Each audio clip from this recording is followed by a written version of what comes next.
Let's begin where most explanations begin, with science. According to neuroscience, dreams are not divine messages, mystical journeys, or windows to other realms. They are simply the brain at work. Every night, as we fall into sleep, our most active sleep stage, something curious begins to happen. Our brain lights up. Neural networks fire in bursts. The regions responsible for vision and emotion become hyperactive. But the parts responsible for logic, reason, and self-awareness? They go quiet. It's like entering a vivid theater, but without a director. According to this view, dreams are the result of the brain processing the day, filing memories, sorting emotions, updating neural pathways.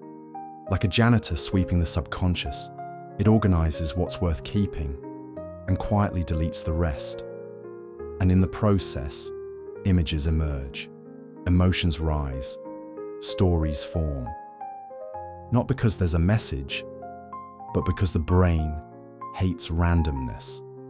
It strings fragments together into a narrative, however strange, to make sense of static. Science calls this cognitive housekeeping, a maintenance routine of the mind. From this lens, dreams are symbolic, but not significant, emotional, but not intentional. In short, they are illusions, random, chaotic, and ultimately meaningless. But here's the question. If dreams are just neurons firing without purpose, then why do they feel so personal? Why do people wake up crying, or laughing, or filled with an emotion they can't explain? Why do some dreams stay with us for years, long after their details fade? If this is just brain noise, why does it move us? Why does it sometimes feel more real than reality? Why does it sometimes change us? This is where the scientific model falters. It explains how we dream, but struggles to explain why it matters. Because a dream isn't just a puzzle of neurons. It's an experience. It's a moment of felt reality. Outside time, outside control, outside reason. So, perhaps the question is not, what is the brain doing when we dream? But rather, what is the soul trying to say when the brain gets quiet? Let's go a little deeper, beyond science and into the shadows of the psyche. For Sigmund Freud, dreams were a kind of secret theatre. They gave form to repressed desires, unresolved conflicts, and impulses buried deep in the unconscious. In his world, a dream was wish fulfillment, an internal disguise for what we couldn't admit to ourselves while awake. But Carl Jung, he saw dreams differently. To Jung, dreams weren't just repressed urges in costume. They were messages, sacred transmissions from the unconscious mind, meant not to deceive, but to guide. Where Freud saw a trap, Jung saw a mirror. He believed that every dream carried meaning, not always literal, not always obvious, but rich symbolic meaning. Because dreams don't speak in sentences, they speak in symbols. And symbols, Jung said, are the language of the soul.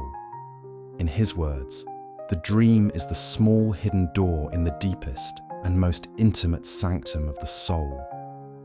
It is through this door that our deeper self tries to reach us, not with loud declarations, but with riddles, with images, with metaphors, a broken staircase, a lost child, a recurring stranger with no face.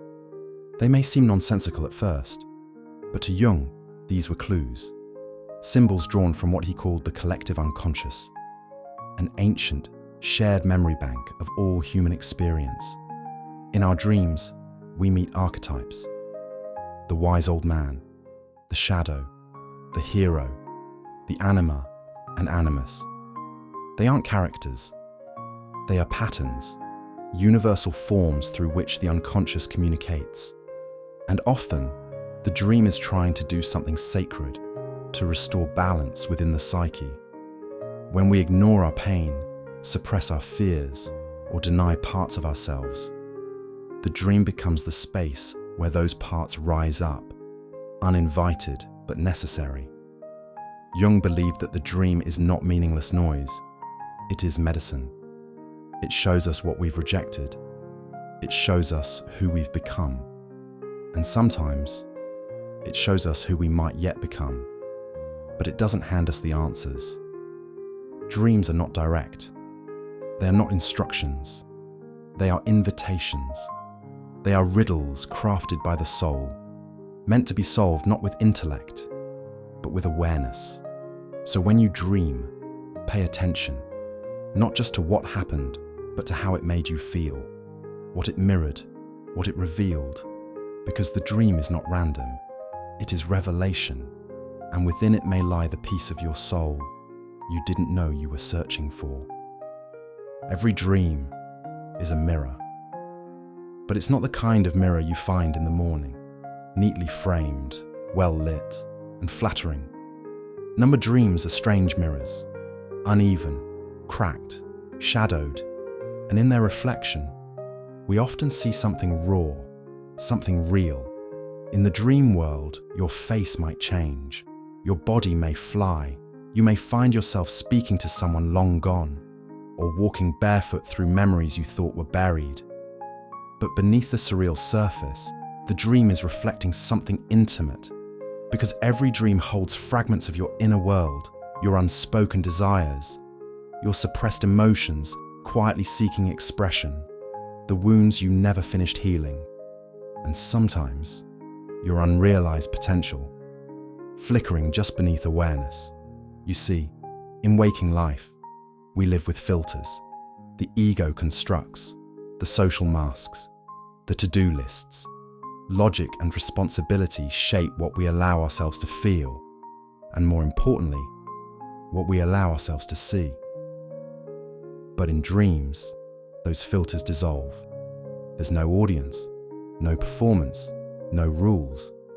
And so, what you see in your dreams is unedited footage of your soul's landscape, the forgotten corners, the dark basements, and sometimes the light you didn't know was there. Have you ever had a dream so vivid, so emotionally charged, that it stayed with you all day? Not because it made sense, but because it made you feel something. That's the mirror at work, showing you what your conscious mind avoids, but what your deeper self needs you to see. So here's the question. If your dream self could speak to your waking self, what would it say? Would it whisper, "You're not being honest with yourself"? Would it shout, "Stop running from this feeling"? Would it gently ask, "Why did you give up on that part of you"? Dreams don't lie. They don't flatter. They don't filter. They reflect. And if you're brave enough to look, you might just see something that changes you. Not because the dream told you what to do, but because it showed you what you've been unwilling to face. So the next time you wake from a strange, haunting, beautiful dream, don't dismiss it. Sit with it. Because in that mirror, you might find the truth your waking mind has been trying to forget. And it's waiting, not in words, but in symbols. Not in noise, but in silence. In the mirror of your dreams. So, what are dreams really? Are they just electrical impulses, a byproduct of biology? Are they your unconscious mind playing therapist while you sleep? Or are they something else? Whispers from another realm, a soul signal trying to break through the static. A message, not from the mind, but from the mystery. Maybe they're all of it, all at once. Maybe dreams are the one place where your true self gets to speak, not through logic, not through language, but through symbol, emotion, and metaphor. Because in the dream world, your ego sleeps, your walls fall, and something older, quieter, wiser begins to stir. What if your dreams are not an escape from reality, but an invitation to a deeper one? What if they are not illusions, but translations of truths too pure for words. So tonight, when you sleep, don't turn away from the silence. Listen, feel, let the images come, let the riddles unfold, let your soul speak in its own ancient tongue. Because in the language of the cosmos, dreams are the soul's poetry. And if you've forgotten how to listen, they are how the soul remembers you. If this reflection stirred something in you, if it made you pause, breathe deeper, or feel closer to yourself, then don't let it end here. Subscribe to Metaphysics Diary, where silence is sacred and questions lead you home. Share your thoughts in the comments. What is the most meaningful dream you've ever had?